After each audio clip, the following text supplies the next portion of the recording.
Welcome to the Jill on Money podcast. It is Saturday, January 2nd, and we are not doing our normal interviews this weekend. We just wanted to get as many of your voices on the air to start the new year. We are starting with Allison in California, who's already retired. And Allison is trying to figure out, did I make a mistake? Was it a good decision? Wait and see. Hello, Allison. How can we help you out? I retired early. You sound like you're 22 years old. I don't understand that. What are you talking about? How old are you? I just turned 52. Come on. Okay. 52. You retired early. Really early. Yeah. And so, of course, now after I retired early, now I'm asking you, was it a good decision? What's going on? Tell me about, how much money do you have? Well, I have $537,000 in a 401k. So you haven't rolled that over yet. You retired, but that's still in the old 401k. Yeah, I worked for a really big company, and they have a really good 401k. Great. So I plan to leave it there. Okay. I also have $183,000 in the Roth portion of the 401k. Fabulous. And $35,000 in a Roth IRA. Mm-hmm. Another $30,000 in a non-deductible IRA, which I plan to roll over to a Roth. Yeah, I'd rather you roll that over anyway. That's a pain in the neck for the IRS to deal with later. So you might as well deal with it and just, you know what I'm saying, just make it into the Roth so the IRS doesn't question that later. Right. I wasn't qualified. I wasn't able to contribute to a deductible IRA, because I had a 401k and made too much. So I was doing this as a backdoor Roth. Mm-hmm. Perfect. How I have any money in the Roth IRA. And then I have $68,000 in a variable annuity. I'm going to get a teeny tiny pension of, now it's worth a lump sum of $29,700, but that's pretty good. I plan to just collect it as a monthly thing when I'm older. I have $7,600 in a retiree medical savings account that I don't really know a lot about. Yeah, you'll need that eventually, but not at age 52 probably. Right. I don't even know if I can access it. I bet you. Did you contribute to it? Yeah. Then you'll be able to. You'll be able to. Whatever you put in, you can always access. This is all very good. I like the story so far. That's the retirement account, but I have $998,000 in non-retirement. Oh, wait a minute. In my business, we call that burying the lead. Oh, that's my retirement account. Oh, and I have $1 million in non-retirement account. All right. So did I just do my math correctly and say that you got $1.9 million? Yeah, a little bit under one. Yeah, something close to that. Yeah. Interesting. Okay. I already like that number. So that's number one. How much do you need to live on? So I spent the last year calculating, writing down everything I spent money on because I had no idea. And it came to $54,000 for the year. And you don't spend a lot. That made an assumption if I had paid COBRA, which I'm paying now for health insurance all year. Let's say you need $60,000 maybe. 55, 60. Does that make sense? I'd feel better because it's not like I had any big expenses, and I have a really old car that is going to need replacing. Okay. All right. So we're going to plan for 60. And let's talk a little bit more about a few other things like married, single. I'm single and I have no children, so I don't have to worry about leaving an inheritance to anyone. Exactly. Oh my God! I'll tell you what. You shouldn't even. I hope you're using a fake name because wherever you went to college would probably be like, oh, no children. Come, give us all of your money. Okay. And what about your living situation? You are in a house, in a condo, renting. What are you doing?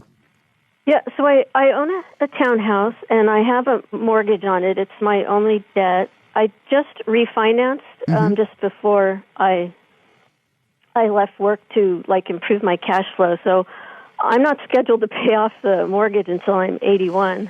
Well, that'll be a great celebration then. Yeah, but I figure a mortgage rate of 4% is a good deal, so I don't care about paying it off. Yeah, I think that's a very good deal. How much is the townhouse worth at this point?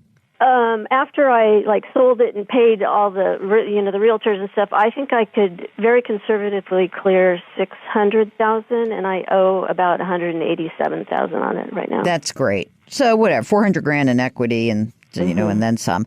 Do you think you'd stay there? I mean, is it likely, or is it possible that, you'd want to go somewhere else?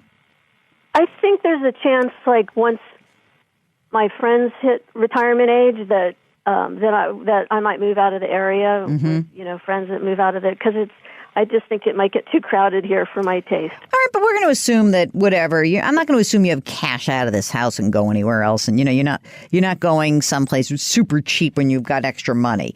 So what I did was a very quick back of the envelope calculation on your $1.9 million, and if we were looking at kind of the normal withdrawal rates. Which, by the way, it's a little bit scary because you're so young. Your money's got to last you for a long time. So if you want to be really conservative, you say, all right, let me take 3% of that. And that will generate $57,000 a year, which is great. Some of your money is taxable, though. Well, let's say about half of it is in retirement accounts. So what I would suggest is if you really are never going to work again, which I think is highly unlikely. I don't know why, but I just get the sense. You could do something.